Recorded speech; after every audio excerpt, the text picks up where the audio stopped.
Bienvenue dans le Focus. Ça fait maintenant 3 ans et demi que la Russie est dirigée par 2 hommes forts, Dmitri Medvedev, le président, et Vladimir Poutine, le Premier ministre.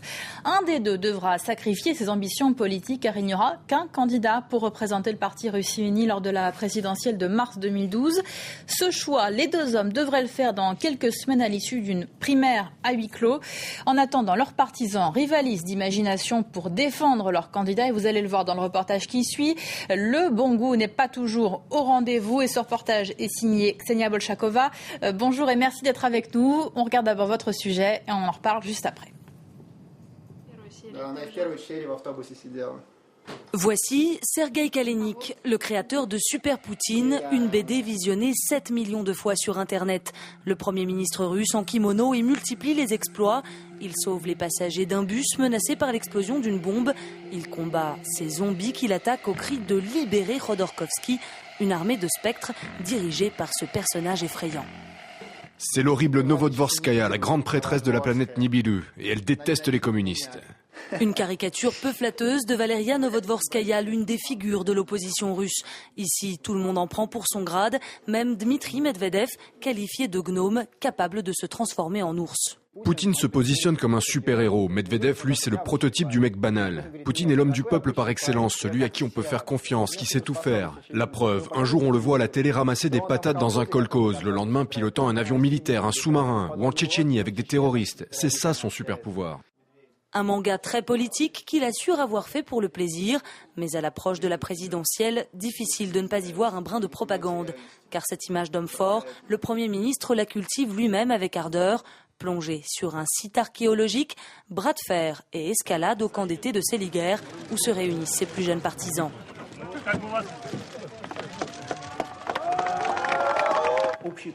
Tout cela s'inscrit dans la ligne choisie par Poutine, la machisation de sa propre image. Une image cultivée, développée par des conseillers et des spin doctors qui savent très bien ce qu'ils font. Une image de macho appréciée par ces jeunes filles. Elles ont même fondé un groupe, l'armée de Poutine. Et pour le soutenir, elles se disent prêtes à tout déchirer, y compris leurs vêtements. Des groupies qui s'opposent à un autre collectif de fans, les Medvedev Girls. Chaque jour, elles organisent des flash mobs de soutien. Ici, elles invitent les passants à vider leur bière dans un seau en échange d'un striptease en plein jardin public. Nous voulons montrer que nous soutenons la réforme de Medvedev. Une loi qui fait enfin de la bière une boisson alcoolisée. Mais face à Poutine, le macho, Medvedev, le réformateur, semble à la traîne. Certes soutenu par le monde des affaires, il ne l'est pas assez par le parti qu'il représente, Russie Unie. Pour les législatives qui approchent à grands pas, c'est le Premier ministre qui tient la vedette dans ce premier clip de campagne. Партия Единая Россия сыграла очень важную роль в нашей новейшей истории, особенно в период кризиса. Le parti Russie Unie ne peut pas prendre le risque de perdre sa majorité à la Douma, le Parlement russe. Si une telle chose arrive, ce Parlement deviendra un véritable lieu de débat et de discussion, ce qui n'est pas aujourd'hui. La stabilité de la verticale du pouvoir mise en place par Poutine serait remise en cause. Medvedev n'aurait tout simplement pas les épaules pour garantir la stabilité de ce système, un avis que partage une majorité de Russes. D'après un récent sondage, 80% d'entre eux estiment que le véritable homme fort du pays, c'est toujours Vladimir Poutine. Et on retrouve en direct de Moscou Ksenia Bolchakova. Ksenia, on le voit à la fin de votre sujet, l'homme fort c'est toujours Vladimir Poutine. Est-ce que cette image de super Poutine séduit toujours autant les Russes ? Eh bien oui, l'image d'homme fort sur laquelle Vladimir Poutine a misé depuis son arrivée au pouvoir en 99, eh bien, elle est toujours aussi appréciée par une majorité de Russes. Sa poigne de fer, ses phrases choc, son caractère aventurier séduisent toujours. D'ailleurs, sa cote de popularité le montre bien. Il a toujours 69% d'opinion favorable, ce qui est énorme. Mais le problème n'est pas vraiment dans cette image. Aujourd'hui, il est ailleurs. Le système politique qu'avait mis en place Poutine devait s'appuyer sur une économie florissante.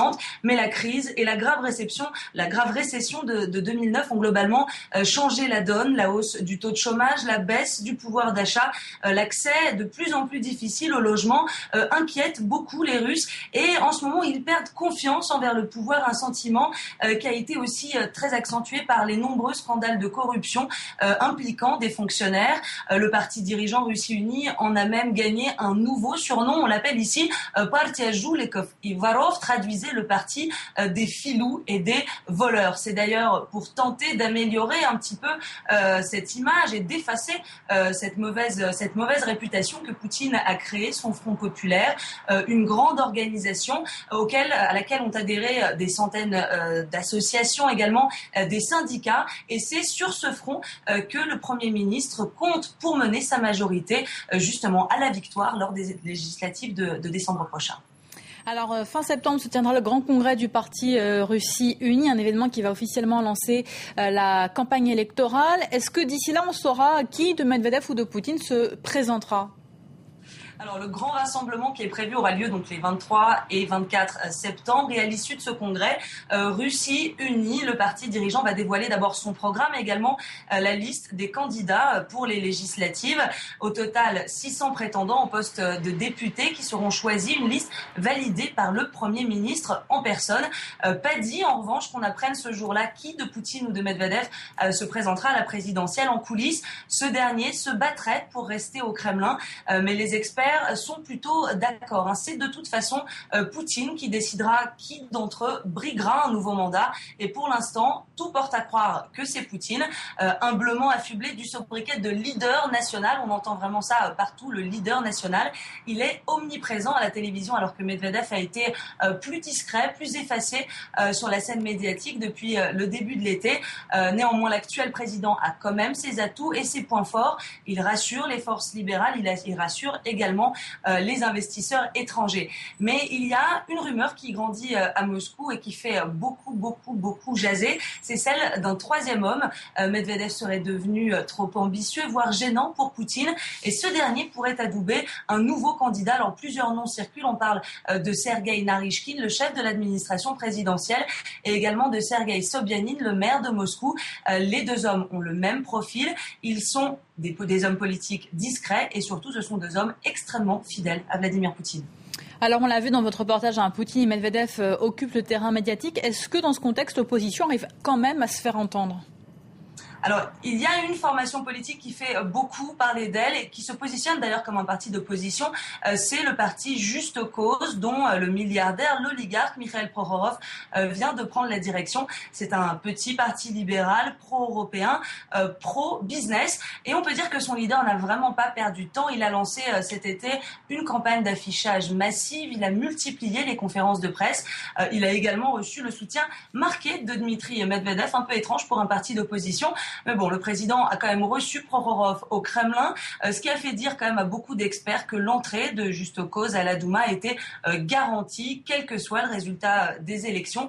Car en Russie, malheureusement, on le sait, difficile pour une formation politique d'exister sans l'aval du Kremlin ou de la Maison-Blanche, le siège du gouvernement. Et on l'a encore vu récemment avec l'élimination de facto de plusieurs mouvements, mouvements d'opposition. Plusieurs partis n'ont tout simplement pas été enregistrés par les autorités. Ce fut le cas du Parnasse, le parti de la liberté du peuple. Parmi les fondateurs de ce mouvement, on comptait Mikhail Kasyanov, ancien Premier ministre de Vladimir Poutine, Boris Nemtsov, un ancien ministre de Yeltsin, ou encore le joueur d'échecs Garry Kasparov. L'idée de ce parti, c'était d'unifier l'opposition russe, de créer enfin une grande coalition anti-Poutine.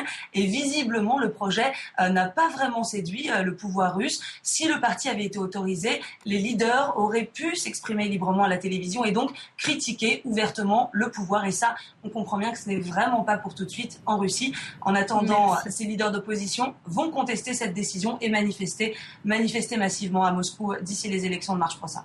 Merci beaucoup Ksenia pour votre reportage. C'est la fin de ce Focus. Merci à tous de l'avoir suivi.